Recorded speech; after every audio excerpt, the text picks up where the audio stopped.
Hello everyone. आज की इस वीडियो में हम करेंगे क्लास 9th पीएससीबी बोर्ड जो चैप्टर आपका फर्स्ट उसकी एक्सरसाइज अभ्यास 1.1 इस वीडियो के अंदर कंप्लीट करेंगे। साथ में इसकी जो एग्जांपल दे रखी है आपको, ये 1, 2, 3 उदाहरण 1, इन 3 क्वेश्चन को भी बहुत ही ट्रिकी मेथड से सोल्व करेंगे। ये आपकी 9th क्लास की बुक है और चैप्टर आपका फर्स्ट और एक्सरसाइज सोल्व करेंगे 1.1। तो चलिए 1 बाय 1 इस एक्सरसाइज को कंप्लीट करते हैं। तो पहला क्वेश्चन दे रखा है कि सिफर एक परिमेय संख्या है कि तुसी इसनू p/q ਦੇ ਰੂਪ ਵਿੱਚ ਲਿਖ ਸਕਦੇ ਹੋ ਜਿੱਥੇ p ਅਤੇ q ਸੰਪੂਰਨ ਸੰਖਿਆਵਾਂ ਹਨ ਅਤੇ q 0 ਦੇ इक्वल नहीं है। तो क्वेश्चन देखो आपको क्या दे रखा है। एक्सरसाइज 1.1 का पहला क्वेश्चन आपको दे रखा है, आपने बताना है कि सिफर मतलब 0 एक परिमेय संख्या है। तो सबसे पहले तो देखो परिमेय संख्या होती कौन सी है। तो परिमेय संख्या है जो वो ऐसी संख्या होती है जिनको हम अंश बटा हर के रूप में लिख सकते हैं या फिर p/q के रूप में लिख सकते हैं। ऐसी संख्या को हम परिमेय संख्या बोलते हैं। और इसकी स्पेशल बात प्रॉपर्टी क्या होती है, जो हर है आपका यानी कि q है वो कभी भी 0 के इक्वल नहीं होना चाहिए। मतलब डिनोमिनेटर ये हर के अंदर आपका 0 नहीं आना चाहिए, वो परिमेय संख्या होती है। मैं एक बार फिर से रिपीट कर रहा हूँ, परिमेय संख्या ऐसी संख्या होती है जिनको हम अंश बटा हर या p/q ਦੇ रूप ਵਿੱਚ लिख सकते हैं। और जहाँ पे हर आपका है जो वो क्या नहीं होना चाहिए, 0 नहीं होना चाहिए। इसकी एग्जांपल दे देता हूँ मैं आपको क्या होती है। जैसे परिमेय संख्या की एग्जांपल होगी 0/8, 9/7। ये देखो इस प्रकार से एग्जांपल होगी इसकी। परिमेय संख्या की एग्जांपल है 0/8, 0/9, 3/8, 9/10। देखो हर के अंदर कहीं पे भी 0 नहीं है, 0 नहीं आ रहा, मतलब ये क्या होगी परिमेय। ऊपर आपका 0 आ सकता है बट हर के अंदर कभी भी 0 नहीं आ सकता। ऐसी संख्याओं को हम क्या बोलते हैं। तो आपको समझ आ गई होगी अब कि परिमेय संख्या कौन सी होती है जिनको अंश बटा हर के रूप में लिखा जा सकता है। तो पहला क्वेश्चन देखो, आपसे यही पूछा था कि सिफर एक परिमेय संख्या है। तो हम आंसर में क्या लिखेंगे, इसका आंसर बता देता हूँ मैं कैसे लिखेंगे।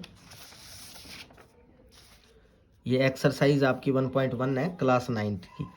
तो पहले का आंसर लिखेंगे हाँ सिफर एक परिमेय संख्या है। बस इतना ही लिखना आपने पहले क्वेश्चन के अंदर और इसकी एग्जांपल दे देनी है आपने। उदाहरण में क्या लिखोगे, एग्जांपल में आपने लिख के दिखानी है।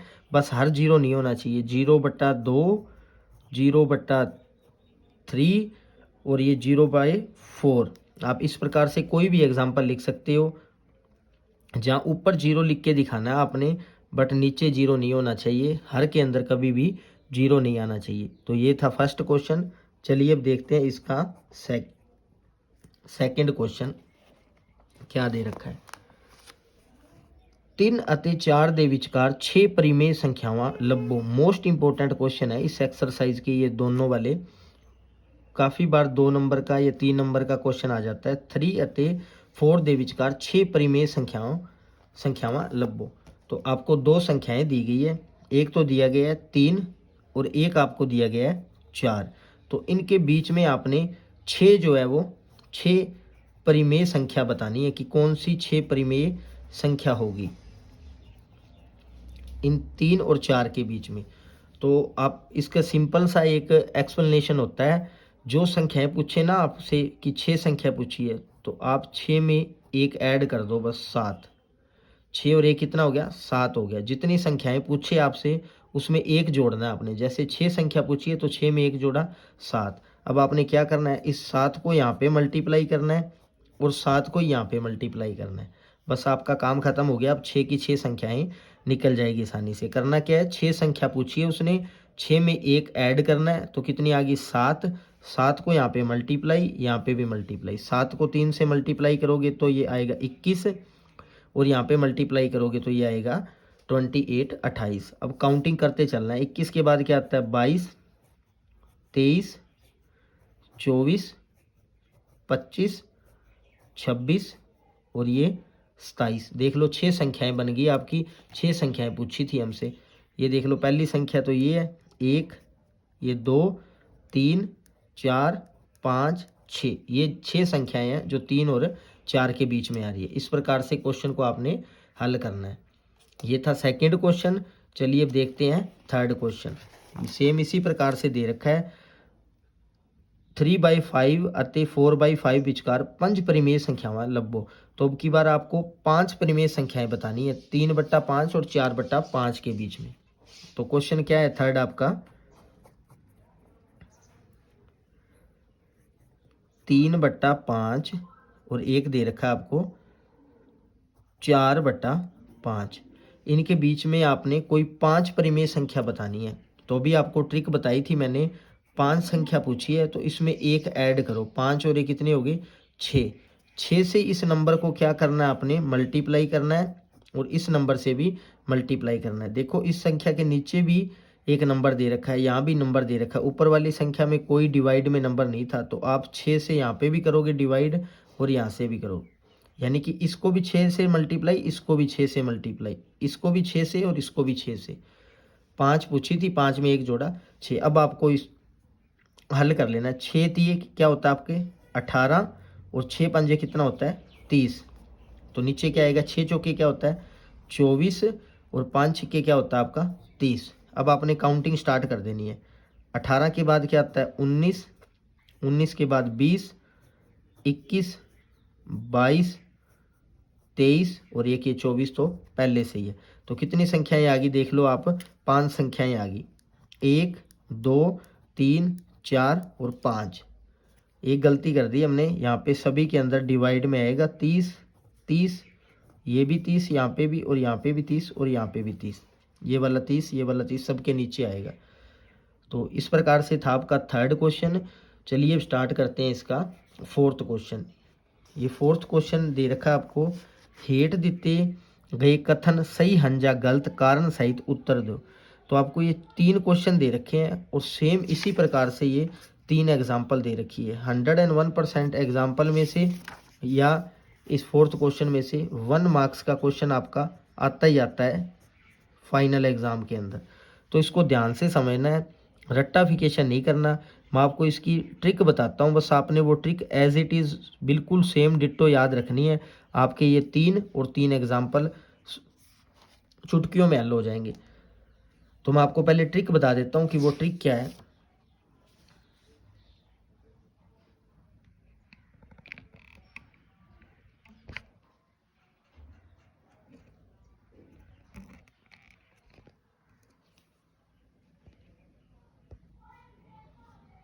तो ट्रिक देख लीजिए, पहले क्या है, आपने सबसे पहले नीचे से स्टार्ट करना है, डाउन टू अप जाना है, नीचे से ऊपर की तरफ जाना है और ये संख्याएं याद रखनी है बस आपने।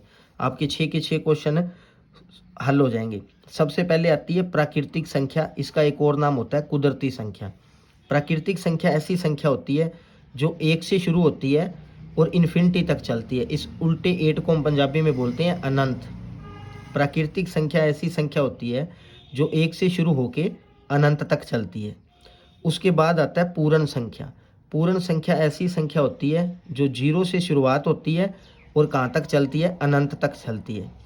उसके बाद आती है संपूर्ण संख्या। ऐसी संख्याएं जो प्लस वाली हो, माइनस वाली हो और बीच में क्या लगाओ 0 लगाओ, यानी कि इस साइड तो लाइन नंबर लाइन को हम संपूर्ण संख्याएं बोलते हैं। इस साइड क्या होगी माइनस वाली संख्या, इस साइड क्या होगी प्लस वाली संख्या और बीच में 0 लगा होगा। जैसे कि एग्जांपल दे देता हूँ -5, -8, 8, 0, ये सारी संख्याएं कौन सी है संपूर्ण संख्या है आपकी। संपूर्ण संख्या को एक और नाम से जाना जाता है जिसका नाम है पूर्ण अंक। ये दोनों एक ही बात है। इसके बाद आती है मोस्ट इंपॉर्टेंट, जो आपके क्वेश्चन भी थे, परिमेय संख्या। परिमेय संख्या मैं आपको पहले भी बता चुका हूँ, अंश बटा हर के रूप में लिखते हैं, उसको परिमेय संख्या बोलते हैं, या P बटा क्यू। ये क्यू है जो वो 0 नहीं होना चाहिए आपका। उसके बाद आती है अपरिमेय संख्या। ऐसी संख्याएं जो पूरी पूरी भाग ना हो या जिनका दशमलव में डेसिमल में आंसर आए उनको हम अपरिमेय संख्या बोलते हैं। जैसे √3, √2, √7, वर्गमूल 2, वर्गमूल 3, वर्गमूल 7, वर्गमूल 5।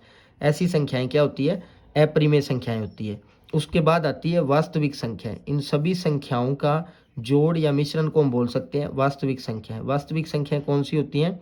परिमेय और अपरिमेय। परिमेय संख्या और अपरिमेय संख्या मिलके वास्तविक संख्या बनाती है। आई होप आपको सारी संख्याएं समझ आ गई होंगी। प्राकृतिक संख्या 1 से शुरू होती है। इनका एक और नाम होता है कुदरती संख्या। पूर्ण संख्या 0 से शुरुआत होती है, अनंत तक चलती है। संपूर्ण संख्या प्लस वाली, माइनस वाली और जीरो वाली संख्याओं को हम क्या बोलते हैं? संपूर्ण संख्या।